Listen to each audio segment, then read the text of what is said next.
Legend of boxing and a legend of Manchester as well in Ricky Hatton. His funeral cortège has just arrived outside of the Cheshire Cheese pub in the G-Cross area of Hyde, which is just a very short walk from where Hatton lived. And there's a huge crowd of people that have gathered here to pay their respects, and applause broke out as the cortège arrived here outside of the pub, which was a flatbed truck with the Reliant Robin, which sat on Ricky's drive, a huge Only Fools and Horses fan, of course. That has been leading the cortège, and Ricky's coffin was greeted by dozens of blue flags in the blue of Manchester City. There's only one Ricky Hatton written on them.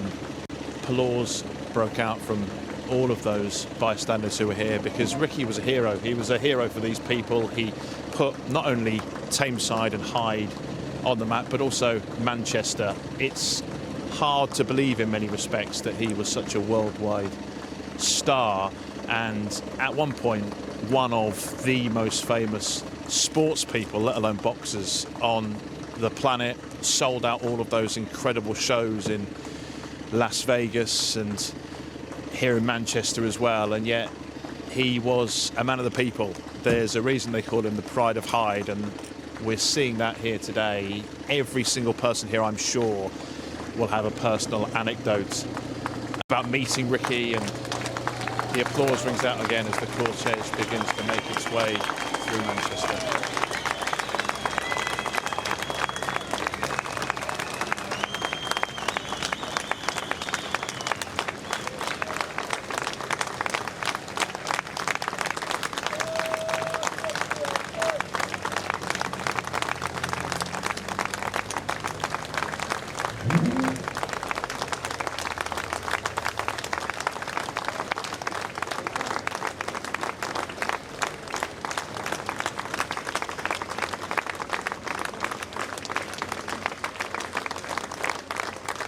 So from here, the cortège will make its way through the streets of Tameside. It's going to stop at a number of locations that are special to Ricky Hatton and the Hatton family, who we've just seen drive past in the cortège. Obviously, incredibly emotional and tough day for all of Ricky's family, his children, Campbell and Fern and Millie, and also his granddaughter Lila as well, mum and dad Ray and Carol, brother Matthew too. It's a really difficult time for those people here in this part of the world, because, as I say, he was like a brother, an uncle to everyone here, I'm sure.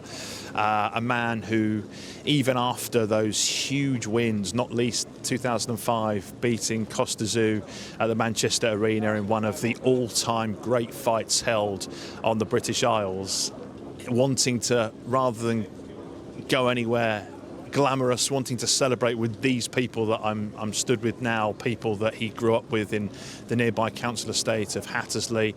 And that's where the cortège is going to wind its way now. It's a route that is more than 12 miles in length from this part of East Manchester, East Greater Manchester, Tameside, where Ricky spent so much of his life. It will pause at some poignant locations which are important to Ricky, as I say, not least the areas in Hattersley, and then making its way to Hyde, where more recently I've spent many hours with Ricky in the gym, chatting to him, interviewing him, watching him train other fighters, the next generation, but himself always wanting to keep in good shape as well over the last few years, particularly where he spent so many hours himself on the punch bag, and really enjoyed getting back into the ring for that exhibition against Marco Antonio Barrera, and just seeing the light and the fire in his eyes a few years back when he got back in the ring, and just feeling the warmth of and the affection from the people of Manchester to see that as well. I think there were lots of people who were lucky enough to witness Ricky firsthand.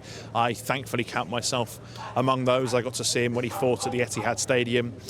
I know many people from this part of the world spent every penny they had following him for those great nights in Las Vegas as well. But for many, that he was an icon they only got to see on TV. So it was fantastic that he got back in the ring in Manchester for that exhibition. And obviously these are really poignant scenes this part of the world was where Ricky grew up, and as I say, spent almost all of his life. He lived his entire life in Greater Manchester, but in this particular part of the city, there's so much affection for him. I think we've seen that today. The people I've spoken to, whether on camera or off camera, have all got personal anecdotes about the people's champion, and that is, I think, how he will be remembered. He is someone who had time for everybody. He's someone who had a huge heart. He's someone who will be sorely missed, of course, by those that loved him and knew him best, but also by those who would just bump into him in the local pubs, in the streets, at Manchester City games.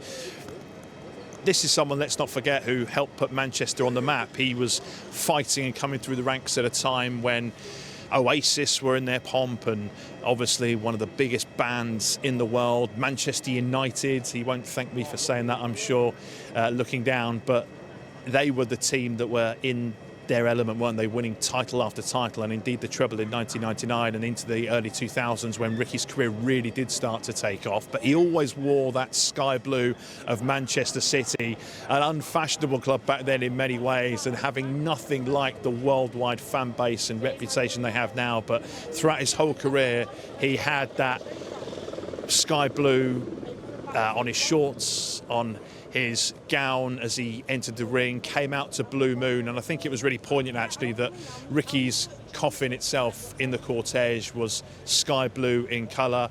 He had Blue Moon inscribed upon the side of it.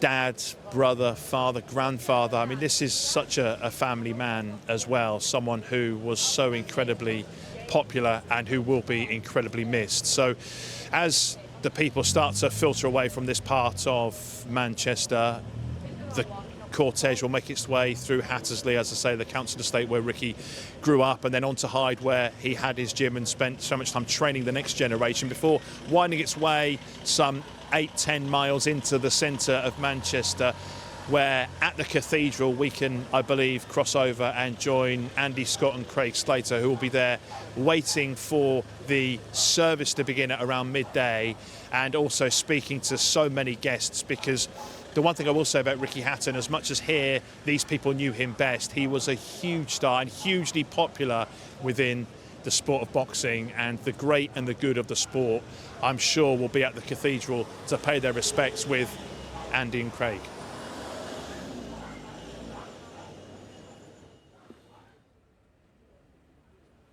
Yes, thanks, Ben. We are still down here at the Cathedral, and those were unbelievable pictures that we've just seen there down at the Cheshire Cheese. And if I do say, it is great. It is heartwarming to see the people that he meant so much to come out and pay their final respects. The flags, the chanting, we're going to see a lot of that today.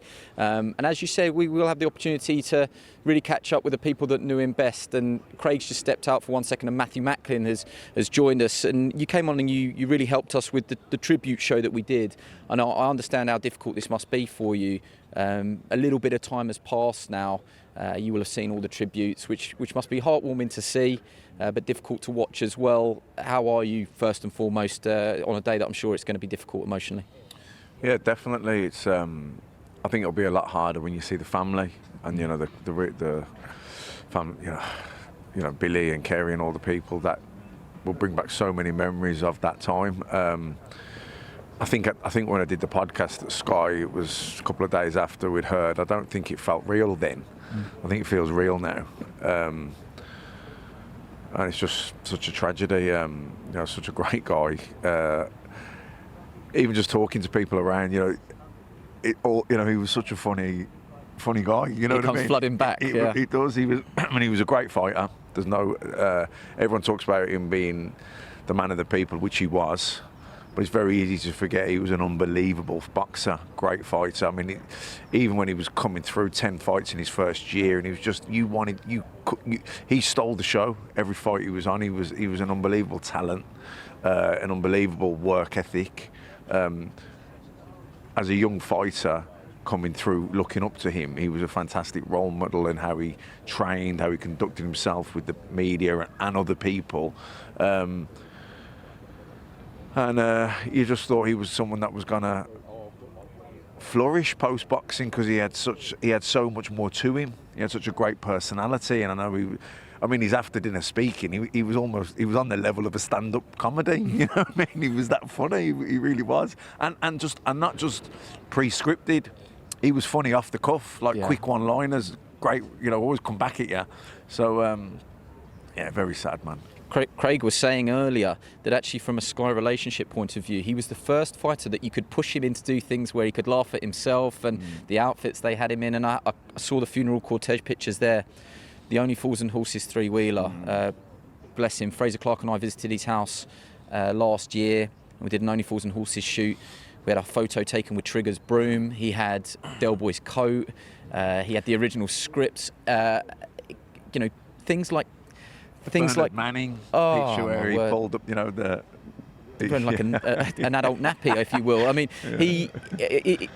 one thing I want to hit on there that you've said. I think there's been a few tears shed already, but with the boxing fraternity, every time you bump into a fighter here today, we're expecting 900 in the Cathedral.